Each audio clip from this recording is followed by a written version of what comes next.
प्रिय मित्रों, नमो नमः। संस्कृत कौमुदी में आप सभी लोगों का स्वागत है। यूपी टेट के द्वितीय पाली की भी परीक्षा संपन्न हो चुकी है। तो आइए इस पेपर का सर्वप्रथम हम लोग संस्कृत भाषा का उत्तर कुंजी देखते हैं, तत्पश्चात सभी प्रश्नों के भी उत्तर को देखेंगे। तो आइए प्रारंभ करते हैं प्रश्न संख्या 61 से। राजा अभिप्राय गाम ददाति का वाच्य परिवर्तन होगा। क्या होगा मित्रों? पहला इसका होगा राज्ञाभिप्राय गौ दीयते। प्रश्न संख्या 62, गुरु शिष्यम पाठयति वाक्य का वाच्य परिवर्तन होगा। क्या होगा मित्रों? दूसरा होगा गुरुड़ा शिष्य पठ्यते। मित्रों व्याख्या नहीं करते हैं, व्याख्या बाद में देखेंगे तो होगा। अब प्रश्न पहले आप लोग फटाफट अपना आंसर देख लीजिए। प्रश्न संख्या 63 है, वागर्था विव संपृक्त वागर्थ प्रतिपत्ति पंक्ति में प्रयुक्त अलंकार है। कौन सा अलंकार है मित्रों? चौथा है उपमा। प्रश्न संख्या 64, बालक को लड्डू अच्छा लगता है, इस वाक्य का संस्कृत अनुवाद होगा। मित्रों दूसरा सही होगा, बालकाय मोदकम रोचते। प्रश्न संख्या 65 को देखते हैं, निम्नलिखित में से कौन सा ग्रंथ महाभारत पर आधारित नहीं है मित्रों? तो स्वप्नवासव दत्तम विकल्प 2 सही होगा। प्रश्न संख्या 66 देखते हैं, लभ धातु लोट लकार उत्तम पुरुष एक वचन का रूप है। क्या है मित्रों? लभय, विकल्प 2 सही है। अब प्रश्न संख्या 67 को देखते हैं, शिक्षार्थियों में किस विधि के द्वारा सर्वाधिक रुचि जागृत होती है? तो इसका है मित्रों 2 कक्षा के वातावरण द्वारा। अब आइए आगे बढ़ते हैं प्रश्न संख्या 68 पर, जो कि गद्य से पूछा गया है।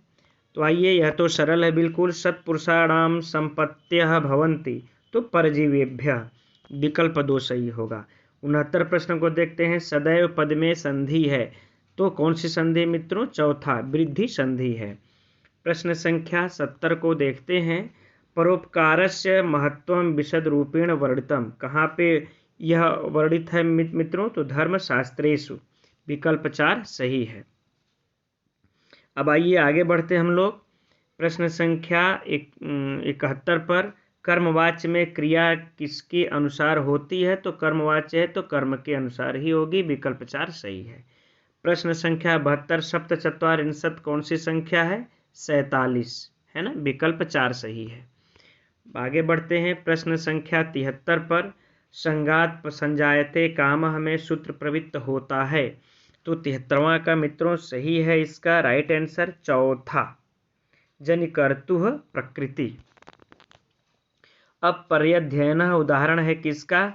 तो मित्रों यह प्रादि तात्पुरुष का है, पहला सही हो जाएगा। 75 प्रश्नों को देखते हैं, ज्ञा धातु लिट लकार उत्तम पुरुष एक वचन का रूप है यज्ञों, विकल्प 3 सही है। आगे देखते हैं प्रश्न संख्या 76 में अधोलिखित पदों में कौन प्रगृह संज्ञक है? तो ये सभी है मित्रों, यह तीनों प्रगृह संज्ञक हैं। 77 प्रश्न को देखते हैं, समस्त पद रूपवद भार्य का विग्रह होगा। तो रूपवती भार्या यस्य स, विकल्प 4 सही हो जाएगा। 78 का देखते हैं, हन धातु लट लकार प्रथम पुरुष बहुवचन का रूप है मित्रों। तो 78 का सही हो जाएगा, चौथा, घ्नन्ति। प्रश्न संख्या 79 पर चलते हैं, अक्षधन उहिनी का क्या में कौन सी संधि होगी मित्रों? तो यह होगी वृद्धि संधि, है ना, अक्षौणी वृद्धि संधि बनेगी। आगे बढ़ते हैं, कौन स्वर 80 प्रश्न, कौन स्वर ह्रस्व नहीं होते हैं? तो ए ऐ ओ औ नहीं होते, विकल्प 2 सही है। 81 प्रश्न, धूता पात्र है किसके है मित्रों? मृक्ष कटिकम की है, विकल्प 3 सही है। आगे बढ़ते हैं प्रश्न संख्या 82 पर, गंगा यमुना के संगम का वर्णन प्राप्त होता है मित्रों रघुवंशम में। प्रश्न संख्या 83 देखते हैं, भवच्छिदस्त्रयंबकम पाद 500 में भवच्छिद किसका विशेषण है मित्रों? 500 का, विकल्प 2 सही है। यमक अलंकार होता है सार्थक वर्ण समूहों की पुनरावृत्ति से, ठीक, विकल्प 3 सही हो जाएगा इसका। अब विकल्प 50वें प्रश्न पर चलते हैं। 85 ईषद स्पृष्ट प्रयत्न है किसका है? तो ईषद स्पृष्ट प्रयत्न है मित्रों अंतस्थों का ना, य र ल व। ठीक, आगे बढ़ते हैं। प्रश्न संख्या 86, कत प्रत्यय का संज्ञा होता है कौन सा संज्ञा? चौथा होगा निष्ठा संज्ञा। अब विकल्प संख्या 87 पर चलते हैं। लुट लकार का प्रयोग होता है तो अनद्यतन भविष्यत में, अतः विकल्प 1 87 का सही होगा।